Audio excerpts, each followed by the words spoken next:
and I will officially call us to order now. We do have the minutes. If you tell me we have a quorum, Sophie, if not, I'll So wait. we need three more people. Okay, well, we won't, just look at the minutes and I'll call for a vote later. We also have a proposed meeting schedule, which I assume everybody's staff has looked at, and I'll call for a quick vote on that later. And if there are no opening comments, I'm using everybody's time efficiently. I want to go to the recommendations that are going to come from subcommittees. And we have pretrial research data, pretrial sequential bail first. And that is Natalie. Natalie, I'm going to try not to butcher your name. No problem, Commissioner. It's Michaelides. No problem. Michaelides. I practiced it. I wrote it down. But we'll turn to you so you can take control. Good afternoon, everyone. Thank you very much for hearing me out today. Let me pull. You got started very quick today. You are ahead of me. So let me pull up my presentation, and it'll be easier to navigate through that. So let me show you my screen. Is there a way to show my screen? I certainly hope so, staff, and please tell me I'm not in charge. Natalie, we have your slides in our slide deck. Okay, no worries. If you could just start it, that would be great. Thank you. And I apologize, I might have to mute periodically. I'm a little under the weather. This is a proposal for looking at pretrial services and creating a database for analytics. One of the things that we have here in Harris County is we have a great deal of data, but stringing it together from one piece to the next, even internally, we have a difficult time doing that. If you can move to the next slide, please. This proposal is for the purposes of creating a research database for the purposes of analytics and research. But more importantly, internally, we don't know what programs are working effectively. When we make small changes, it could take years before we actually know the impact of those changes. Currently, we're looking at, when we look at pretrial services and data, having near real-time data is extremely important. Can you move to the next slide, please? This ARPA request is a one-time investment, and part of this investment would include assessing our capacity to do data analytics. We can say that we want to, but we know that there may be areas that we need to enhance or recreate fields, but we'd like to, from this project, create those metrics that we can be able to essentially slice and dice and be able to identify which charges, conditions, or risk in the event we have that pretrial risk assessment completed in near real time. We'd like to be able to do this internally, but additionally, we would like to push certain fields out to a shared database so other agencies may interface with that database. And then additionally establish a database for pretrial analytics. And what we're hoping is that we can have a pick list that we can look at these various charges and various conditions and go from there. And then we would be able to see data at least in 100, 180, 200, and so forth as time goes on. Just be able to analyze that data and see which chart, is there a correlation with charge and conditions? Is there a correlation with risk and conditions, in seeing what works? Next slide, please. This request will include $350,000 for a vendor. I know we are, as a county, looking to sometimes reduce our reliance on consultants, But at least from this perspective, this would be a one-time investment and also hopefully include a maintenance contract. But there's already a list of vendors that can do this kind of work.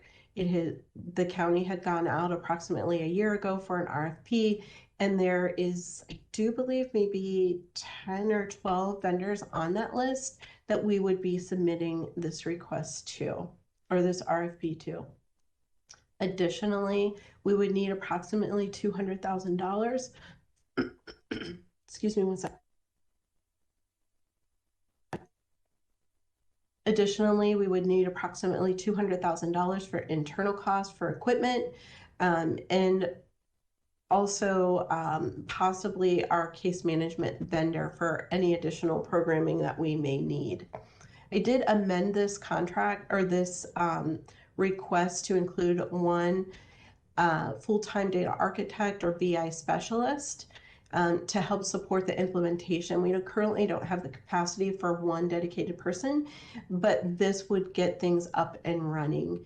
And then internally, we do have systems analysts on our PCN report that we could fill that would support this long term.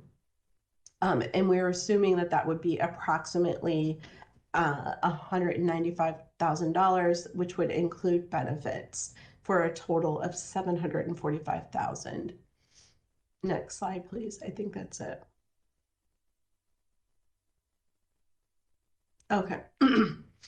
So here's what would be completed. We would first assess our data capacity. Is this even possible? I believe it is, but we have to confirm that. We would then like to establish pretrial metrics in near real time and at disposition. When we look at pretrial measures, we typically, when we look at assessments and validation, is from the time of arrest through disposition. But what happens in between is just as important. And if we know when people are likely to fail, we could possibly put in intermittent measures to mitigate that pretrial failure. And by pretrial failure, I essentially mean, are they getting rearrested and are they showing up to court? We would then identify fields that are that other agencies would benefit from as well, not case notes, not case specific data, but information that we can export into an external database, use for research for other stakeholders to use as well. What I've seen other jurisdictions do is they have outside stakeholders, and this would only be for stakeholder use. But essentially everyone can tie in for the purposes of research. We then would like to create dashboards, ultimately dashboards for the individual courts, for the courts to use. Excuse me. And then this data would be able to be analyzed by charge, assessments or assessment results if completed, in conditions. These charges all of this information could then be broken down by race and gender. Pretrial is now capturing ethnicity data since we implemented our new case management system on November 7th.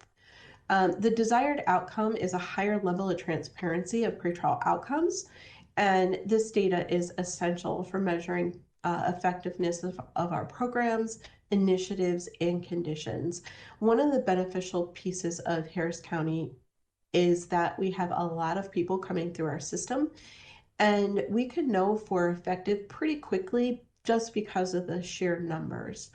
So we would be able to run mini pilots and be able to provide you with some outcome measures pretty quickly if we had this type of information readily available to analyze. Additionally, we would like this information again in near real time at the earlier stages of release and initiatives. And then this would ultimately support the alternatives to detention. If we can show that certain programs work with a higher level of certainty, we believe that you would be able to at least provide that information to the courts as well as the system stakeholders that there are alternatives to detention and that we could possibly be releasing the right people with a lower level of risk. Ultimately, there's some risk with any release. Next slide. Are there any questions? Natalie, you did a good job, and I know we do have a quorum. If there are no questions, I would accept a motion that we recommend the 745K, I think you said, to the coordinating committee that recommends what we do with ARPA money. And if there's no objection to it, that motion can also include approval of proposed 2023 meeting schedule, which we sent to everyone. I hope you're okay with it. Yes, And- that's totally. Commissioner, and to, this is Barbie approve the Robinson. minutes. Oh, sorry. Yes. Sorry. Go ahead. So Barbie, if we can, if you got some questions, we'll go to that. No, I was just going to make the motion, sir. Commissioner, I do have a question before we go to those motions real quick. And Is that the, Sheriff, I see you, yes. thank you, Commissioner, and thank you, Natalie, great presentation. I think I know what the answer is, but I want to make sure that we continue to amplify that. Obviously, I think we absolutely should become more data driven in all our operations. I think, we need to make sure we're following the data and evidence and research and all that. Will this tool help us, let's say, to potentially help reduce rearrest or help impact the jail population? I think we have to be making that ask when we're doing things like this, because at the end of the day, I mean, we've got to make sure that we keep an eye on jail population and doing everything we can, and maybe through having better data or making more informed decisions, and we could move the needle on people, either being rearrested or those that perhaps could be safely released under, not to over supervise, because I don't support that, but to those that with lower level supervision could potentially be successful. Then will this kind of tool and information be helpful to that? Yes, that's exactly where we're trying to go. We would like to transition our agency in more of a supportive role for people going out, being released into the community. For instance, referrals to treatment. We're not currently doing those things. It's showing in other areas that this is a better way to provide pretrial services. You get a longer lasting solution. In the pretrial space, we can't necessarily force people into treatment, but we certainly can lead the way and provide those referrals. Ultimately, we believe that will help support rearrest, a decrease in rearrests. Additionally, if we know when certain charges may likely be rearrested, let's say we see a trend, at least in the short term, this is when we see these certain charges being rearrested at a higher rate, that we could provide some sort of intervention and providing that information to the defendants as well. Okay, listen, this is what we're seeing with people that have this charge. Is there anything you need from us? In Harris County, JAD has provided some very good information regarding failures to appear. Most failures to appear happen within the first approximately first 100 days. After that, it's a failure to appear is less likely to happen. Got it. Wonderful. Thank you so much. I appreciate that. Mm-hmm. Thank you, Sheriff. Good question. And I second the motion, Commissioner. And that motion will be for approval of the minutes, the meeting schedule, and the 745K to go to the ARPA steering committee. I hope it comes out of there, and I plan to put it on the agenda. Obviously, we don't appropriate it, not as a committee. I heard a motion and a second. Did you get the voices or the names, staff? I think it was, the motion was made by Director Robinson, seconded by Judge Johnson, I believe. That's correct. All those in favor, would you just vote aye? Aye. Aye. How about the Aye. other way? Anybody opposed? Maybe that's quick. This virtual stuff, I'm learning it, by the way. Thank you. Okay, that passes.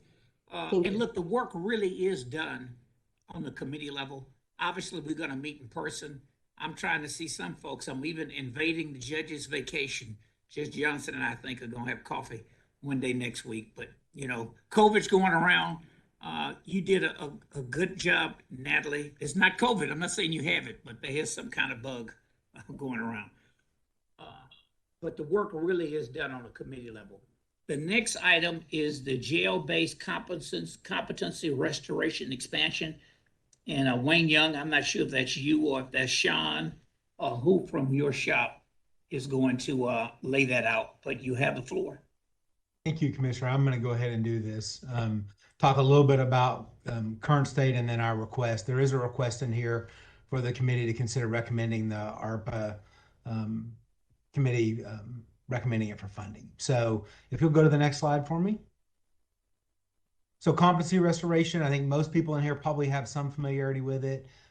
When a person is charged with a crime and found by the court not to be competent to stand trial, often that competency is an issue of active mental illness, sometimes intellectual disability, and frankly, sometimes it can be both.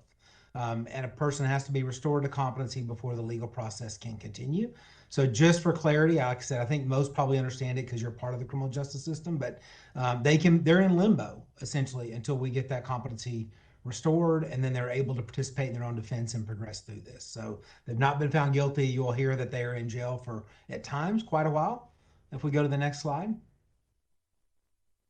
So we do currently have a jail-based competency restoration program at the Harris County Jail.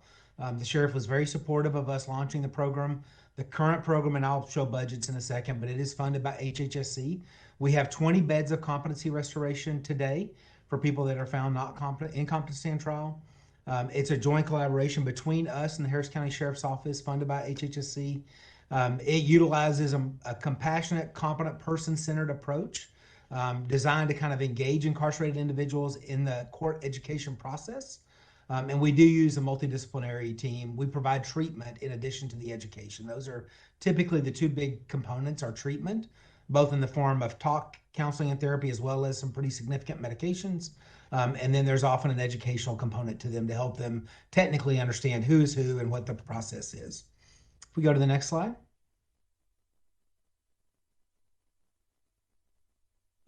So like I said, we use a multimodal educational approach to this. We use individual and group education, experiential activities, like we'll literally set up a mock courtroom and put people in different positions and try and explain who the individuals are that they're seeing and where they sit and their role and function in the process. I mentioned the different kinds of therapy and intervention that we use. I didn't mention recreational therapy or some of the substance use disorder services, but we certainly include those as well. Our program is a trauma-informed care model. Almost every individual that we see that have serious mental illness have a pretty significant history and exposure to trauma.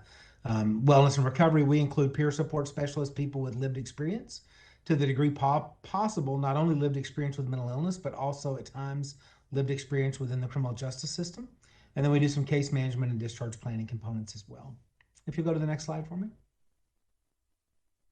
So this is our data. This is FY22.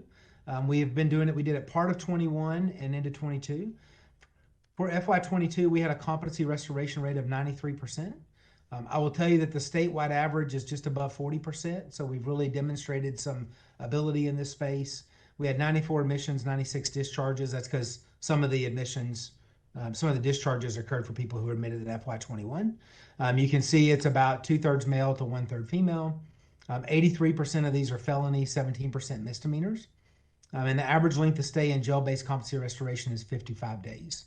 So I will tell you, part of the reason we're here, and you'll see that the states also offered up some additional funds to expand the program, is because being able to restore competency to people with pretty significant charges in less than 2 months at a 93% effectiveness rate is pretty strong data and outcomes. If you'll go to the next slide for me. Since inception, this kind of shows you what FY21 and 22 look like. All total, we've had 189 people that have been in the jail-based competency restoration. The restoration rate in 21 was 87%. You can see there at the bottom, 88 or about half of those people were people waiting on maximum security bed at the state hospital. That is important to note because up until last session, individuals that had to go to maximum security beds was defined statutorily. It was said if you commit these crimes, you must go to a maximum security bed. They created some wiggle room in the statutes last time to allow some discretion from a hospital, from a kind of a treatment provider group within the state hospital system. But the most limited resource we have in the state hospital system are the maximum security beds. Essentially, they're at Rusk and they're at North Texas State Hospital predominantly. We are now creating some in the New Dunn Center here at the medical center that UT Health operates. But those are very limited in nature. And we have a complement of other approaches to competency restoration that include the maximum security beds, other state hospital beds, local beds that we have been purchasing for the last 5 or 6 years through UT Health at HCPC, as well as we also had an outpatient competency restoration program. And then we added jail base a year and a half or almost 2 years ago. And so being able to move people through that continuum and across that has been impactful. But if they're requiring maximum security bed, obviously we're not going to be able to step those individuals into the community. We're not going to be able to send them to a community hospital. So this is really the only other option to be able to provide restoration services to those individuals that are waiting on a maximum security bed, is to do that while they're in the jail. We'll talk in a minute about some of those numbers and what that looks like, but I will mention that across the state today, those individuals that are waiting on a competency restoration bed at the state hospital are a little over 2,500 people. About 250 of those are here in Harris County. Obviously, that's a less percentage than the population we make up, and it's because we have these other alternatives. But there are still 250 people waiting on a bed today, and those waits can be pretty long. And so to get to the sheriff's comment and question about the last presentation, at the end of the day, our intention is to reduce the number of people in jail and the length of time they're waiting to be able to get to trial by effectively restoring their competence. You'll go to the next slide for me. These are kind of the timeline and highlights. I'm not going to read these to you all, but I will note that we did we went through a state audit back in December of 2021. They came on site, spent a couple of days here, noted 0 deficiencies. We received 100% compliance on that. We also did receive an award from the American Psychiatric Association for our programming. And then it was ironic the way it was happening. We introduced what we refer to as the CASE pilot program, which is a client attorney structured engagement. What we found is that at times the defense attorneys, it was happening quickly and they weren't always comfortable that people were really being restored. So we began to engage them earlier in the process and let them see that progression and be able to note that was moving forward and that the person was beginning to improve. And we presented our conference both at the Texas Judicial Commission as well as the National Commission on Correctional Health, because there's some elements to it that have been pretty strong. If you'll go to the next slide for me. So the expansion, what's being considered today, and I'll show you another slide that breaks out who we're asking money for and who's committed what, but essentially it would allow us to go from the 20 competency restoration slots we have today to a total of 50 jail-based competency slots. In addition, it would provide us, we've also asked, and funding is included in this, for us to have 20 beds for pre and post admission. So these are not just for jail-based, these would also be for state hospital. Imagine a scenario where maybe somebody waited a year for a state hospital bed for competency restoration. They go to the state hospital, they get restored, they come back here, they're on the docket, but it's a little ways out before the trial is going to start, and they begin deteriorating. And they slip back into a position where they're not competent anymore. And then we have to wait that whole another year, go back through that process again. And so we want to have a few beds, 20 is the number, where we would be able to continue to monitor and engage those patients, make sure that we stayed on top of their medications, they stayed competent, stayed engaged, and did not have to cycle back through that whole process again. We can also begin some pre-engagement services and education for people who are waiting on a formal slot to come into play. And as I mentioned, the average for last year, I think we're right at a little over 250 now. The average for calendar year 2022 is 255 people in the jail at any given time waiting on a bed. This doesn't include the people that are at hospital-based or outpatient competency restoration. These are literally people who are waiting in the jail on a bed to become available. If you'll go to the next slide for me. So I mentioned our restoration rate. The statewide average is around 40%. Our state target for the initial funding was 80 patients served. We served 98. If we expand to 50, we'll be able to serve 200 to 245 patients on an annual basis. And again, expedite the process, get people to where they can participate in court, remembering that those who are not competent have not moved forward. They've not been convicted of anything. They're just being held in jail because they can't participate in their own defense. The next slide for me. So this is the current budget. This is what's currently being funded by HHSC. This is a grant that came to us through them. I think we were the third jail-based competency restoration program in the state. A couple of others have had them going for a little while longer. There's also some outpatient competency restoration funds in here. Just for knowledge, when we do outpatient competency restoration, there's some people who live in their own home and come in during the daytime to one of our offsite locations. They don't come to the jail. But we also have about 8 beds for people who are homeless who can do outpatient competency restoration. And so the judges can order them into one of our kind of residential beds and they can participate in the program in that way. We pay for some ankle monitor and some other stuff to be able to kind of track. But that 1.2 million is current funding, HHSC. It's what we've been operating the 20 beds on. If you go to the next slide for me. These are the 2 expansions. So I mentioned that HHSC is committed to an additional 20 beds of competency restoration. Here is the funding that they have allocated for that, $523,000. I'm currently working on the contract with them. It's not signed yet, but about half of my money comes from HHSC, so I get pretty comfortable with knowing when they've committed to something and that funds are pretty solid. And so we've already got jobs, frankly, posted and are hiring to fill those positions so that we can get started right away with it. The sheriff's office has already begun the process of moving inmates and trying to get us positioned so that we have to be able to have them in the same area, housed in the same area. And so the sheriff's staff is already busily doing that and managing all the logistics to be able to make that happen. What we're requesting from this group for clarity is what you see in table 3, which would be funding for an additional 10 beds of competency restoration and those 20 beds of step down. So that once we restore them, we don't lose them in general population. We don't get them far away from that team who has spent, in most cases, a couple of months beginning to get to know that person, developing rapport with them, developing trust with them. We don't want to see people have to cycle back through restoration multiple times, which sometimes does happen these days. So the ask from this group would be your recommendation for it to move forward for $645,609, knowing that you also are leveraging the $523,860 that the state is putting forward to expand the additional 20 beds. If you go to the next slide for me. So these are a couple of success stories. I just put them in here because it's easy to get caught up in the numbers and the percentages and all that, but these are real people. These are people with real lives. This gentleman spent 512 days incarcerated. Ultimately, he left and went to a personal care home. Has not been back to jail since his release in April of 2021. If you go to the next one. This gentleman was in his 30s. You can see he spent 771 days in jail waiting on a bed for restoration at the state hospital.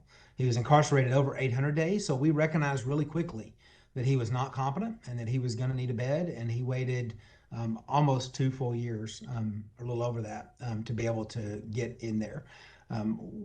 We restored him in 53 days. So he waited almost right at 2 years for us to be able to get that restoration done in about 2 months. So I think that's the last slide. If you'll go to the next one so I can make sure. Yep, there's our contacts for people. You all know most of those. Dr. Holmes actually leads the program. I don't want to take any credit. They're the ones that do the hard work and have the outstanding results. Dr. Holmes is also over our outpatient competency restoration. So we have a kind of a synergy across those programs. But I'd be happy to answer any questions anybody has. Any questions? Dr. Young, you want to make that motion for $645,609? I make a motion. This is Director Robinson. That was Director Robinson. Director Robinson. Your second. I'll second. Great presentation. And who was that? Was that Judge Johnson? Yes. You've heard the motion in the second. Are there any objections? Motion passes. Motion passes. And the previous motion did pass as well. I know that the police chief was leaving, so we kept our quorum long enough to do those items. In terms of concluding items, again, I want to thank folks for the work that they did on the subcommittee level. I think that's the best way to function. We did approve the schedule for meetings going forward in February. If everybody gets their flu shot and everything, we'll be there in person to meet. I do want to mention that if you want to propose a topic for discussion at these meetings, we have a submission form. OJS has shared that link to the form, and they can resend it if necessary. Committee chairs may also choose to use this form for meetings that they run. It's entirely up to them. Things will help. This will help make these meetings productive for everybody. Second, I want to mention that the Office of Justice and Safety is going through the data request that we discussed and approved at our last meeting. The OJS team may reach out to you or your team to collect and analyze the data. Please respond to their request and proactively share that information that could help us better understand system-wide problems and impacts on our programs and policies. I hope everybody has a safe holiday. Any discussion, anything anybody want to bring up while we're here? I'm gonna mute mine, Judge. I heard that echo when I was talking earlier. Did I see you move, Judge Johnson? No, I don't have anything other than to tell everyone to have a great holiday. You're losing your voice as well. Hey, Sheriff, thank you. Wayne Young, I do know, by the way, that Ms. Thompson gave us some money. It raises to, in my mind, the point that there was a pot of money that they gave her some latitude over, and I recommended she talk to Gerald Womack on your board. I think that turned into something.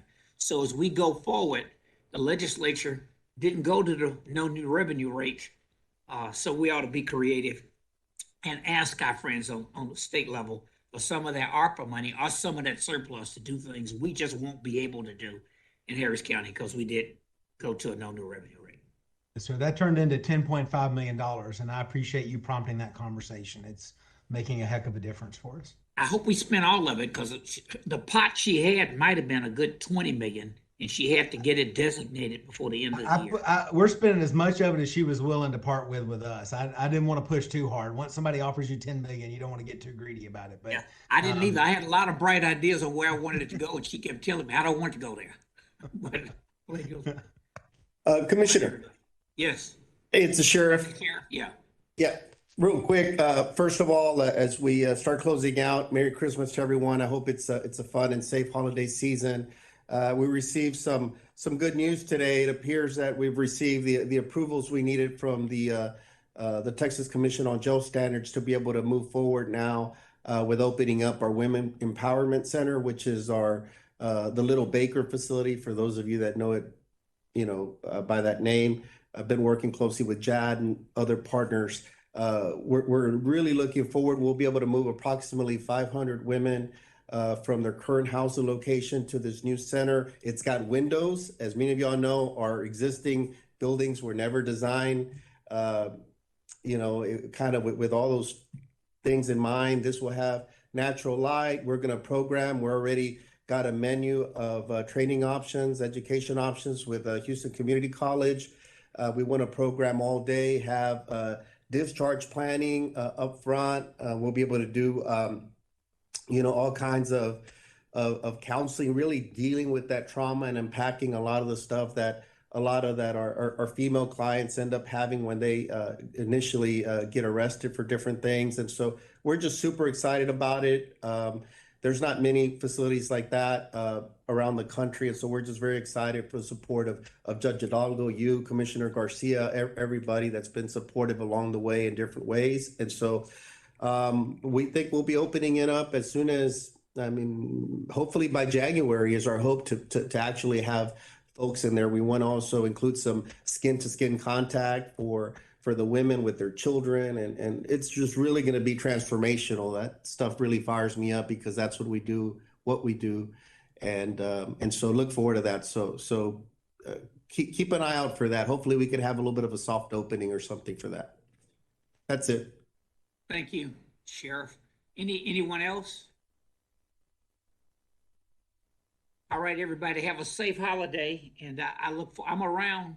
I get back home Saturday, by the way. It's cold up here in Washington, D.C. It's not snowing, but if I can get